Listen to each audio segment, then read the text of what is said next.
yo quisiera poder dar un breve testimonio personal y luego decir algunas cosas introductorias antes de entrar en la clase en sí misma. Yo me convertí en el año 1977, verano de 1977, en una iglesia dispensacionalista, pretribulacionista, dispensacionalista. Me crié en el Evangelio dentro del contexto del dispensacionalismo y ese fue el esquema hermenéutico que yo aprendí desde mis inicios y eso marca a uno. La primera Biblia que yo tuve en mis manos fue precisamente una Biblia anotada de Cyril Ingersoll Scofield, así que mientras leía mi Biblia y tomaba las notas de Scofield me iba empapando cada vez más del dispensacionalismo. Cuando entré al seminario a prepararme para el ministerio, precisamente fui a un seminario fundado por el mismo Scofield, donde mi dispensacionalismo o mi premilenialismo dispensacional se hizo cada vez más fuerte. O sea que yo comencé mis años como creyente leyendo a Lewis Sperry Chafer o Chafer, como se dice en inglés, a Pentecost, Dwight Pentecost, a Charles Ryrie y a todos los grandes dispensacionalistas, premilenialistas de ese tiempo.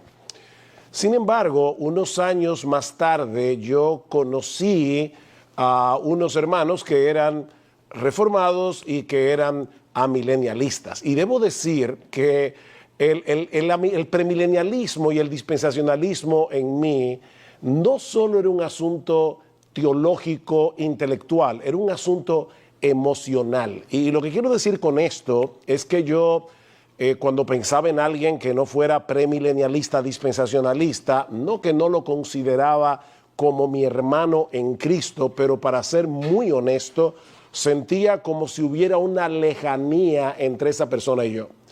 Cuando conocí providencialmente a estos hermanos que eran amilenialistas, o como yo prefiero llamarle, creían en el milenio inaugurado, porque la palabra amilenialismo es una palabra negativa, yo prefiero decir que creo en un milenio inaugurado.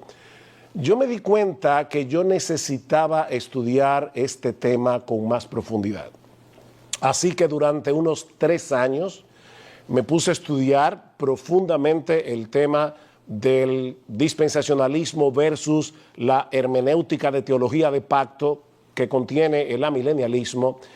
Y para ser honesto, yo al principio estaba peleando con los libros que leía. Recuerdo leyendo a Anthony Hoekema y yo todavía guardo en mi biblioteca ese libro de Hoekema con mis anotaciones peleando con el autor. Luego leí a John Gerstner y a otros más hasta que finalmente cayó en mis manos el libro de Grimshaw titulado Dispensacionalismo ayer, hoy y mañana, que era una crítica al dispensacionalismo de Charles Ryrie y su libro Dispensacionalismo hoy. Este hermano Grimshaw había sido dispensacionalista, había estudiado, había hecho su PhD en el Seminario Teológico de Dallas, Texas. Así que este hombre era un dispensacionalista carta cabal. Sin embargo, estudiando luego las Escrituras, abrazó el sistema de teología de pacto y el amilenialismo. Pero la caballerosidad con que él exponía el punto realmente llamó mucho mi atención. Y eso es una de las cosas que quiero decir en esta introducción. Mis hermanos, una doctrina fundamental de la fe cristiana es que Jesucristo vuelve por segunda vez. Si una persona no cree eso, es un hereje.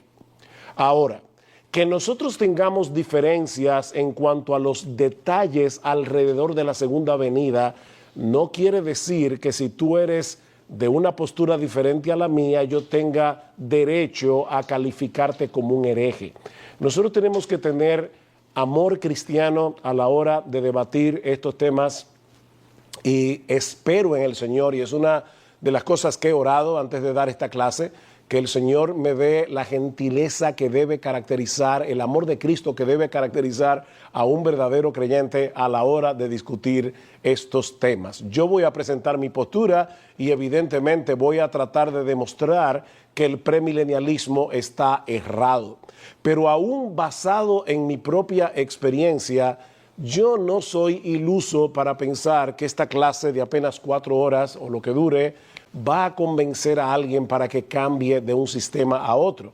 Pero por lo menos yo quisiera causar cierta inquietud o por lo menos levantar la curiosidad como para animarte a estudiar más profundamente este tema, porque aunque, repito, creo que es un tema secundario en comparación con otros aspectos del Evangelio, no deja de ser un tema importante porque afecta la hermenéutica, afecta la forma como nosotros interpretamos toda la Escritura, y personalmente creo que debilita en cierto grado la predicación del Evangelio, aunque conozco buenos dispensacionalistas que predican fielmente el Evangelio, y yo de hecho tengo buenos amigos dispensacionalistas a quienes respeto y admiro, y no creo que en el caso de ellos eso ocurra. Estoy diciendo que es un peligro que el dispensacionalista tiene que enfrentar al no ver tan claramente a Cristo, sobre todo en las páginas del Antiguo Testamento donde Cristo realmente es revelado. Habiendo hecho esta breve introducción, ahora permítame hacer una introducción B. Cuando yo iba a dar esta clase, yo sé que recientemente nuestro hermano Matt Waymeyer escribió este libro, Amilenialismo y el siglo venidero, donde él rebate la postura que yo voy a presentar en esta clase. Así que voy a tomarme unos minutos para decir algo acerca de este libro, porque honestamente no puedo tomar las 4 horas para rebatir a Waymeyer y al mismo tiempo presentar la postura amilenial. Así que simplemente me voy a limitar a decir algo de entrada acerca de lo que yo entiendo que es un error hermenéutico que hay en este libro de principio hasta el fin. Y así luego puede ser que a medida que yo presente otros textos de las Escrituras, regrese a Waymeyer para explicar por qué yo creo que su explicación de esos textos no es la explicación contextual correcta. Así que voy a tomar unos minutos para hablar acerca de esto. Pero antes, lo que yo voy a presentar es lo siguiente para poder entender la crítica que le voy a hacer a Matt Waymeyer. Yo creo, como muchos teólogos amilenialistas, que la escatología bíblica es increíblemente simple. Y yo sé que eso puede sonar extraño porque la escatología suele ser un tema complicado para muchos. Pero yo estoy diciendo que el esquema o la estructura que presenta la Escritura, según mi entender de la palabra de Dios, es sumamente simple. Porque toda la Biblia está dividida en 2 grandes eras, que podemos dividir como este siglo y el siglo venidero. Todo lo que enseña la Biblia o es de este siglo o pertenece al siglo venidero. Y lo que yo voy a demostrar es que lo que divide este siglo del siglo venidero es la segunda venida de Cristo, que va a traer consigo resurrección y el juicio final.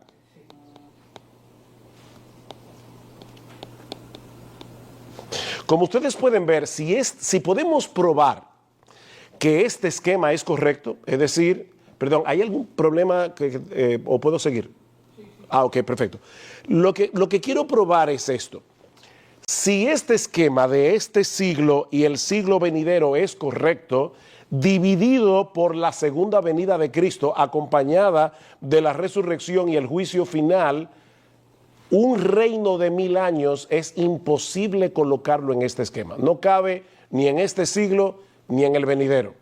Pero eso es precisamente lo que Matt Waymeyer rebate en este libro. O sea, Matt Waymeyer dice que no es así. O sea, él va a rebatir este esquema. Donde yo veo el problema, para no ir texto por texto, porque sería demasiado larga esta clase, donde yo veo el problema en cuanto a la hermenéutica de Waymeyer es el siguiente. En primer lugar, en su insistencia en interpretar los pasajes bíblicos que tienen que ver con el reino de Dios a la luz de Apocalipsis 20, en vez de interpretar Apocalipsis 20 a la luz de todos los textos claros que aparecen en el Nuevo Testamento acerca del reino de Dios. Según Matt Waymeyer, como la revelación de Dios es progresiva, la revelación final que nosotros encontramos en Apocalipsis 20 contiene información que le da color a todo el resto de las escrituras en cuanto al tema del reino de Dios, porque ese es el único pasaje de la Biblia que nos habla de un reino de 1000 años. El problema es que ese pasaje se encuentra en un libro apocalíptico, y debo decir aquí que no es lo mismo literatura profética que literatura apocalíptica. La literatura apocalíptica pertenece a un género literario donde el autor se vale de visiones, de sueños, de símbolos para poder expresar lo que quiere expresar. O sea que para nosotros, cuando decimos que la analogía de la fe nos debe mover a interpretar los textos oscuros con los textos más claros, Matt Waymeyer rebate eso y dice, no, Apocalipsis 20 es el texto con el que debemos interpretar todo lo demás y no es un texto oscuro. Entonces yo voy a rebatir eso primero, antes que nada, y quiero leerles algunos pasajes de las Escrituras. Si tienen sus Biblias ahí, les pido que me acompañen al libro de Números, Números capítulo 12. Ese es el famoso pasaje donde María y Aarón se levantan contra Moisés y Dios tiene que decirle algunas cosas a María y Aarón. Y dice en Números capítulo 12 lo siguiente, versículo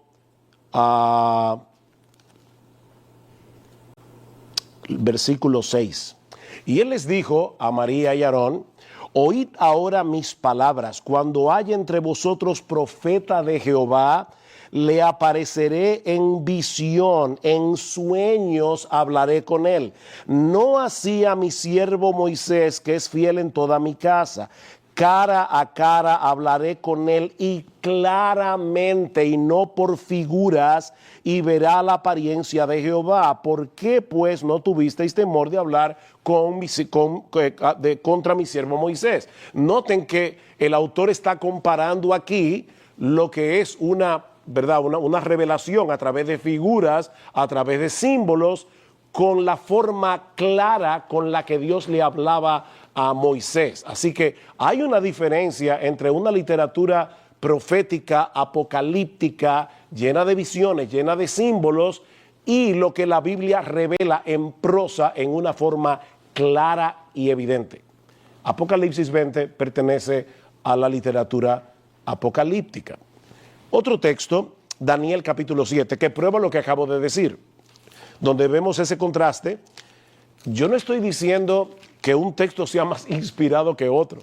Lo que estoy diciendo es que hay textos más claros que otros en la Biblia y que la literatura apocalíptica no es más clara que las revelaciones en prosa que nosotros encontramos en el Nuevo Testamento. Por ejemplo, en Daniel capítulo 7, el versículo 16, Daniel tuvo la famosa visión de las 4 bestias y dice en el versículo 16, me acerqué a uno de los que asistían y le pregunté la verdad acerca de todo esto, y me habló y me hizo conocer la interpretación de las cosas. Daniel no había entendido. Daniel vio la visión, pero una visión de 4 bestias no es algo tan claro. El ángel tuvo que venir a darle la interpretación. En Daniel capítulo 8, en el versículo 15 al 19, vemos exactamente lo mismo. Y aconteció que mientras yo, Daniel, consideraba la visión y procuraba comprenderla, he aquí se puso delante de mí uno con apariencia de hombre, y oí una voz de hombre entre las riberas de Ulai que gritó y dijo, Gabriel, enséñale a este la visión. Vino luego cerca de donde yo estaba, y con su venida me asombré y me postré sobre mi rostro, pero él me dijo, entiende, hijo de hombre, porque esta visión es para el tiempo del fin. El mismo profeta Daniel que estaba viendo la visión no estaba entendiendo. Ese es uno de los problemas que nosotros tenemos con la literatura apocalíptica. Necesitamos que el resto de las escrituras nos arroje luz. Pero Matt Waymeyer lo ve al revés. Matt Waymeyer dice que el texto que arroja luz para entender que nosotros debemos introducir un reino de 1000 años entre este siglo, en el inicio del siglo venidero está el reino de 1000 años. Él dice que es a la luz de Apocalipsis 20 que nosotros debemos entender esto. Y estoy diciendo, yo entiendo que no, que esto debe ser al revés. Noten lo que dice Matt Waymeyer en la página 21. Dice, la armonización de este reino intermedio con la revelación previa no requiere que las verdades enseñadas en pasajes anteriores sean alteradas o negadas, pero sí quiere decir que reconoce la existencia de un espacio de tiempo entre los diferentes eventos escatológicos, una brecha no revelada claramente en los pasajes anteriores. Este espacio de tiempo es los 1000 años de Apocalipsis 20. O sea, en palabras más sencillas, ¿qué está diciendo Matt Waymeyer? Esta brecha no aparece claramente en todo el resto de la Biblia, pero como sí aparece en Apocalipsis 20, entonces nosotros tenemos que ahora reinterpretar todos los pasajes de las Escrituras para poder introducir este milenio allí. Eso es lo que le está diciendo básicamente. Dice lo mismo en la página 84 de su libro. Dice lo siguiente, y hermanos, créame, para mí no es cómodo estar rebatiendo a un hombre de Dios que probablemente, probablemente, es un buen teólogo. No estoy atacándolo a él como persona, pero simplemente no creo que esa forma de interpretar las Escrituras es una forma equivocada que tiene consecuencias. Dice, el premilenialista apela a esta misma dinámica de revelación progresiva y simplemente le pide a la milenarista que acepte la posibilidad de una modificación adicional a la luz de una revelación posterior, modificación en la cual el siglo venidero lleva en su seno, y lo pone entre comillas, tanto un reino intermedio, el milenio, como el estado eterno. Se le está diciendo, a la luz de Apocalipsis 20, nosotros tenemos que modificar este esquema de los dos siglos. Yo voy a probar que no, que este siglo le sigue el siglo venidero y que en el siglo venidero tenemos cielo nuevo, tierra nueva y que no hay lugar para un reino de 1000 años. Otro problema hermenéutico que tiene el libro de Waymeyer es el siguiente. En el Antiguo Testamento, los profetas vieron la revelación profética de esta manera. Muchos de ellos, ¿verdad?, veían como si fueran los dos picos de dos montañas, y ellos veían esto como eventos que iban a suceder uno detrás de otros. Por ejemplo, se puede ilustrar de esta manera. Aquí tenemos una montaña, aquí tenemos un valle, aquí tenemos otra montaña. Si un observador se para en este lugar, él puede ver estos dos picos como si estuvieran uno detrás del otro. Él no puede ver el valle que está en el medio. Bueno, Matt Waymeyer correctamente dice, nosotros tenemos que aceptar que esa visión profética incluye estas brechas. Por ejemplo, a final de Miqueas capítulo 4, se habla de una destrucción que va a haber, que pasó cientos de años antes de la venida de Cristo, y en Miqueas capítulo 5 inmediatamente comienza con el nacimiento de Cristo en Belén, como si ambos eventos fueran a suceder uno detrás del otro. Eso es lo que nosotros vemos en mucha de la literatura profética. El problema es que Matt Waymeyer quiere meter esa misma brecha en el Nuevo Testamento, como ustedes van a ver en un momento, y mete los 1000 años a veces detrás de una letra I. O sea, cuando aparece una I, él dice, bueno, detrás de esa I, de ese evento, ahí están 1000 años más, porque hay una brecha que Pablo no coloca. Por ejemplo, en 1 Corintios capítulo 15, versículo 23 al 24, que vamos a considerar en un momento. Dice, nosotros podemos meter los 1000 años ahí, aunque Pablo no lo mencione. Bueno, yo estoy diciendo ahora que cuando nosotros llegamos al Nuevo Testamento, esa brecha ya no existe, porque el Nuevo Testamento revela todo lo que nosotros como cristianos necesitamos saber para poder interpretar correctamente y poder poner estos eventos en su justa dimensión a la luz del Nuevo Testamento. Y lo voy a probar con Juan el Bautista. Si ustedes van conmigo a Mateo capítulo 11, se van a encontrar con ese evento cuando Juan el Bautista le manda una comisión a preguntarle a Jesús: ¿eres tú el Mesías que habría de venir o nosotros tenemos que esperar a otro? ¿Y cuál es la respuesta del Señor? El Señor les responde: vayan y díganle a Juan todos los milagros que ustedes están viendo para probarle que yo soy el Mesías. Y luego dice en el versículo 11: de cierto os digo, entre los que nacen de mujer no se ha levantado otro mayor que Juan el Bautista, pero el más pequeño en el reino de los cielos mayor es que él. ¿En qué sentido el más pequeño de los discípulos del Señor en el nuevo pacto es mayor que Juan el Bautista? Bueno, en el sentido de que nosotros ahora tenemos una revelación completa que nos permite volver atrás y ver los grandes pasajes del Antiguo Testamento a la luz de la clara enseñanza del Nuevo. Y yo creo que Apocalipsis 20 debe también interpretarse a la luz de esos pasajes claros, porque yo creo que esa brecha ya no está. Y lo voy a probar de esta manera. Ustedes recuerdan cuando Juan el Bautista comenzó a predicar en Mateo capítulo 3, él decía: viene el Mesías, el hacha ya está puesta a la raíz de los árboles y va a cortar el Mesías de su reino a todos los que hacen iniquidad y los recogerá en el granero y arderán por fuego, mientras que los justos serán entrados en el reino de Dios. Para Juan el Bautista, que tenía esta perspectiva profética, la venida del Mesías implicaba inmediatamente la llegada consumada del reino de Dios, donde los justos iban a reinar para siempre. Pero ¿qué sucedió? Llegó el Mesías y Juan el Bautista acabó en la cárcel porque Herodes lo metió en la cárcel. La cárcel era el último lugar donde Juan el Bautista esperaba estar a la luz de la llegada del Mesías. Y eso fue lo que provocó la pregunta: ¿eres tú el que habría de venir o tenemos que esperar a otros? Ahora, déjenme hacer una pregunta y ahora pueden responder aquí los que están, quizás los que están de la clase del seminario. Los discípulos del Señor, la mayoría de ellos, fueron primero discípulos ¿de quién? De Juan el Bautista. Así que es muy probable que los discípulos tuvieran exactamente el mismo problema en su cabeza que Juan el Bautista tenía. Entonces, ¿qué hace el Señor? Revelar en Mateo capítulo 13 las parábolas del reino para explicar lo siguiente. Vayan conmigo a Mateo capítulo 13. Mateo capítulo 13.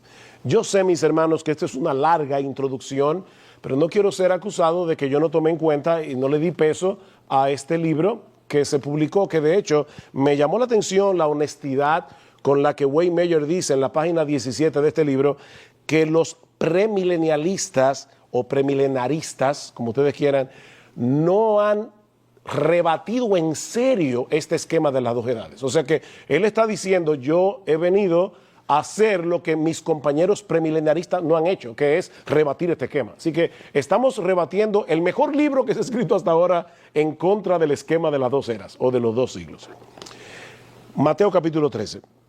Nosotros tenemos en Mateo 13 la parábola del trigo y la cizaña. Y dice, en el versículo 24, le refirió otra parábola diciendo: el reino de los cielos es semejante a un hombre que sembró buena semilla en su campo, pero mientras dormían los hombres, vino su enemigo y sembró cizaña entre el trigo y se fue. Y cuando salió la hierba y dio fruto, entonces apareció también la cizaña. Ustedes conocen el texto.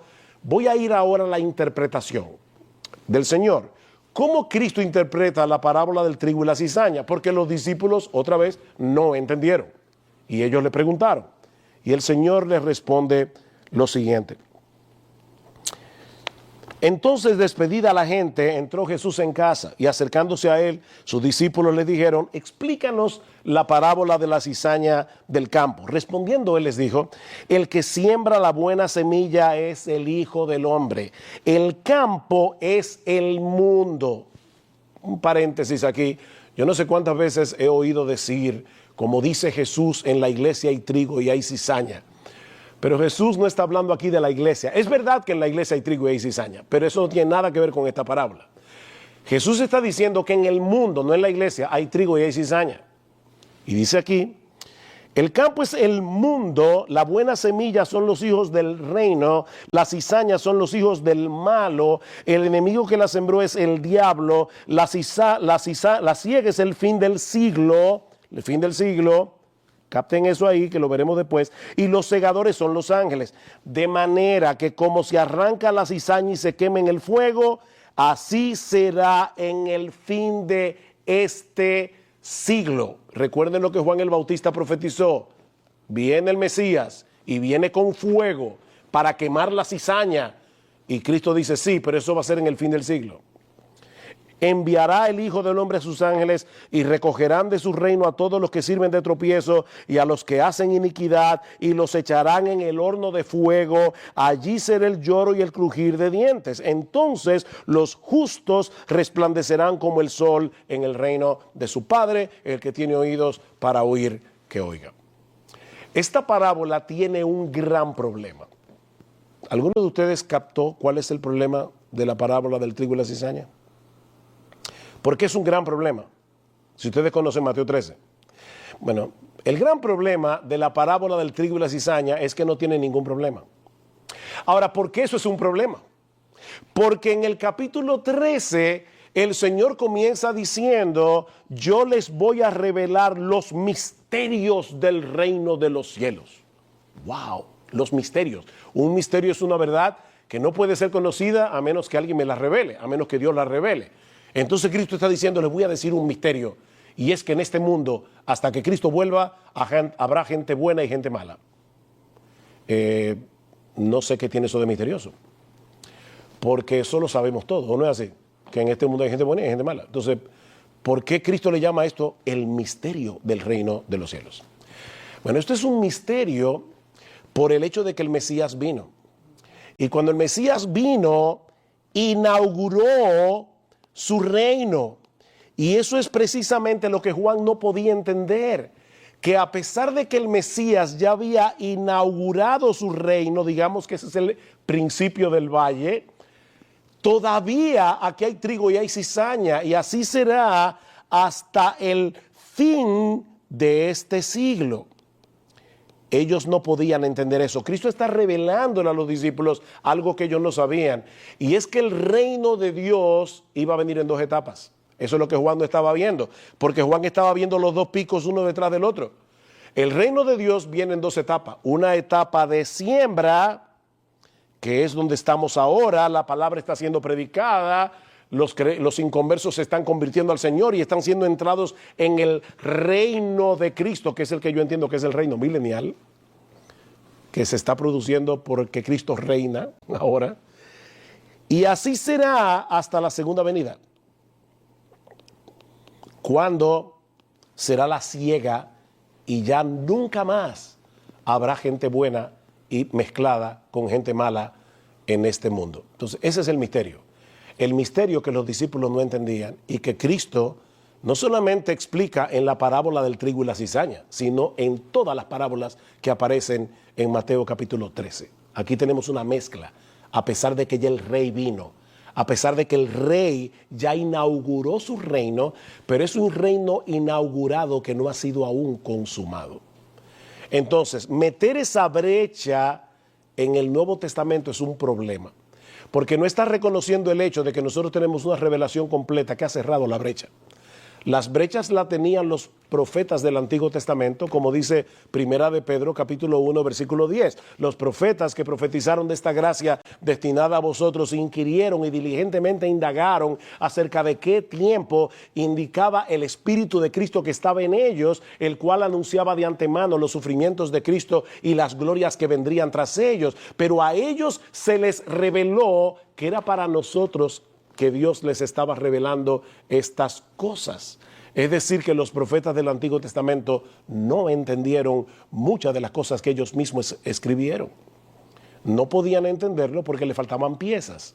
Pero nosotros tenemos esas piezas en el Nuevo Testamento. Así que yo creo que los dos grandes problemas del libro de Waymaker es, como decía hace un momento, primero, insistir en que Apocalipsis 20 es la carta final de Dios con la que Él explica todo lo demás. O sea, como es el único texto que habla de un reino de 1000 años, Él dice, nosotros tenemos que interpretar todos los textos acerca del reino a la luz de Apocalipsis 20. Y tenemos que introducir el milenio de alguna manera. Si podemos probar que ese milenio espiritualmente ya se está llevando a cabo, entonces ese argumento no es válido. Bien, habiendo dicho esto, vamos ahora a mi esquema de los 2 siglos, que es lo que yo pienso presentar ahora para poder probar, ¿verdad?, mi punto del milenio inaugurado, no del amilenialismo.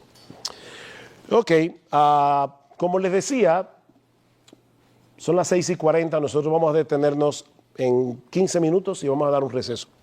Pero como les decía, mis hermanos, nosotros tenemos una estructura muy simple en la Escritura y lo voy a probar a través de la terminología de las 2 eras. La palabra era, siglo, aión, en griego, se traduce a veces siglo, a veces se traduce era, a veces se traduce mundo, depende del contexto, pero este esquema de las 2 eras, esa terminología permea todo el Nuevo Testamento. Y lo vamos a ver brevemente citando algunos textos. Vista general de esta terminología. A cualquiera que dijere alguna palabra contra el Hijo del Hombre le será perdonado, pero el que hable contra el Espíritu Santo no le será perdonado, ni en este siglo ni en el venidero. Así que Cristo está diciendo, hay 2 eras, este siglo y el siglo venidero, y el pecado contra el Espíritu Santo no será perdonado, ni aquí ni en el otro. Dice Lucas 18:30, que no haya alguno que haya dejado padre, madre, que no haya de recibir mucho más en este tiempo y en el siglo venidero la vida eterna. Noten cómo Cristo conecta la vida eterna con el siglo venidero. Otra vez, Marcos, que no reciba 100 veces más ahora en este tiempo casas, hermanos, hermanas, madres, hijos y tierras con persecuciones, porque este es un siglo malo, y en el siglo venidero la vida eterna. Y alabó el amo al mayordomo malo por haber hecho sagazmente, porque los hijos de este siglo son más sagaces en el trato con su semejante que los hijos de la luz. Hay un contraste aquí, nosotros somos hijos de la luz, no pertenecemos a este siglo, aunque vivimos en este siglo. Entonces respondiendo Jesús les dijo, Lucas 20, los hijos de este siglo se casan y se dan en casamiento, mas los que fueren tenidos por dignos de alcanzar aquel siglo y la resurrección entre los muertos, ni se casan ni se dan en casamiento, porque no pueden ya más morir, pues son iguales a los ángeles y son hijos de Dios al ser hijos de la resurrección. Hay 2 características cualitativas completamente diferentes entre este siglo y el siglo venidero. Yo lo voy a probar en un momento, solamente estoy citando estos textos para mostrar que la terminología, este siglo y el venidero, no es un texto aquí y allá en el Nuevo Testamento, es ampliamente enseñado en el Nuevo Testamento. No os conforméis a este siglo, sino transformaos por medio de la renovación de vuestro entendimiento para que comprobéis cuál sea la buena voluntad de Dios, agradable y perfecta. Si el evangelio está encubierto porque el Dios de este siglo cegó el entendimiento de los incrédulos para que no les resplandezca la luz del evangelio de la gloria de Cristo. El Dios de este siglo. ¿Dónde está el sabio? ¿Dónde está el escriba? ¿Dónde está el disputador de este siglo? ¿No ha enloquecido Dios la sabiduría del mundo? Sin embargo, hablamos sabiduría entre los que han alcanzado madurez. Y sabiduría no de este siglo, ni de los príncipes de este siglo que perecen, la que ninguno de los príncipes de este siglo conoció, porque si lo hubieran conocido, nunca hubieran crucificado al Señor de gloria. 3 veces aparece allí la expresión este siglo. Nadie se engaña a sí mismo. Si alguno entre vosotros se cree sabio en este siglo, hágase ignorante para que llegue a ser sabio. El cual se dio a sí mismo por nuestros pecados, Cristo. ¿Para qué? Para librarnos del presente siglo malo, conforme a la voluntad de nuestro Dios y Padre. Cristo fue sentado a la diestra del Padre, sobre todo principado y autoridad y poder y señorío, y sobre todo nombre que se nombra, no solo en este siglo, sino también en el siglo venidero.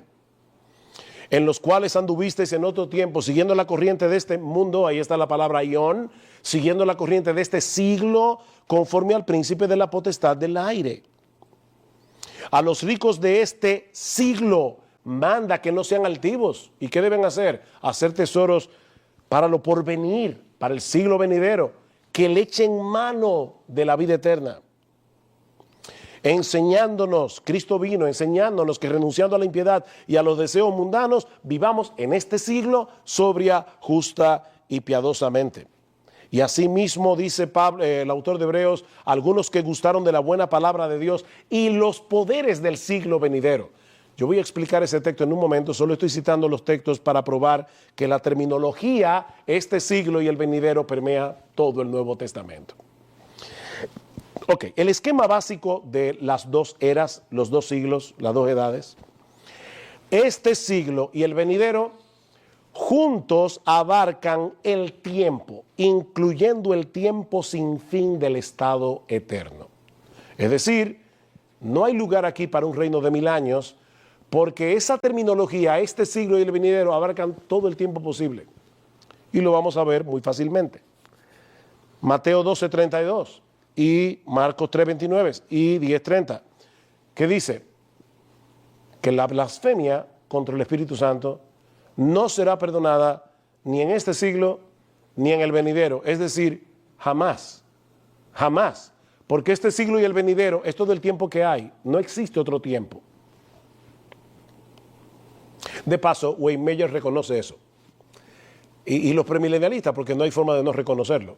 Pero ellos dicen que hay una forma de introducir el milenio al principio del siglo venidero. Y luego vamos a ver por qué no se puede introducir ahí. En segundo lugar, este siglo y el siglo venidero son dos estados cualitativamente distintos de la existencia humana y dos periodos cualitativamente distintos en la historia del mundo. Y eso lo vemos en el texto de Lucas que acabamos de citar. ¿Qué dice Cristo? En este siglo hay casamiento, hay muerte, hay hombres naturales, los justos y los injustos coexisten. En el siglo venidero no hay casamiento, no hay muerte, solo hombres resucitados, los hijos de Dios y los impíos están separados por siempre. Wayne Meyer dice que hay un "y" en el texto donde dice este siglo y la resurrección, y él dice que es allí donde podemos meter esos 1000 años. Es decir, él está diciendo, viene el siglo venidero, pero eso no impide que hayan 1000 años ahí, porque a veces en el Nuevo Testamento ese "kai" une brechas. Ahí volvemos al tema de la brecha, por eso me tomé el tiempo para probar que en el Nuevo Testamento ya no existen brechas, eso existía en el Antiguo Testamento. Nosotros ya tenemos la revelación completa. Ahora, ¿qué es lo que tenemos con ese "kai"? Eso es lo que se llama un "kai", es la palabra "y" en griego. Déjame escribirlo aquí para los que saben griego y puedan verlo.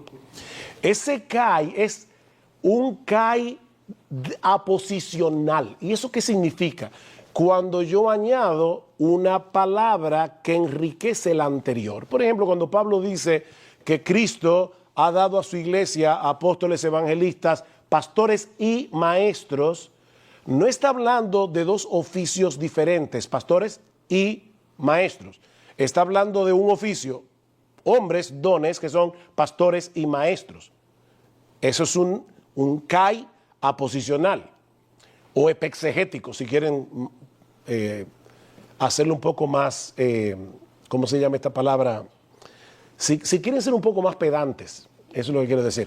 O sea, ustedes usan la palabra epexegético y la gente va a decir, wow, o sea, un poquito más pedante, epexegético. O sea, la idea es que si Cristo no estuviera aquí hablando o conectando este siglo y el venidero, la expresión "este siglo" no tiene ningún sentido. Es como si Cristo estuviera introduciendo en el pasaje un elemento que no tiene sentido en la historia. Una de las cosas que dice Matt Waymeyer, y de lo que tiene razón, es que la carga de este pasaje está en la resurrección de los muertos. Bien, estamos completamente de acuerdo. Pero aquí Cristo está conectando el siglo venidero con la resurrección.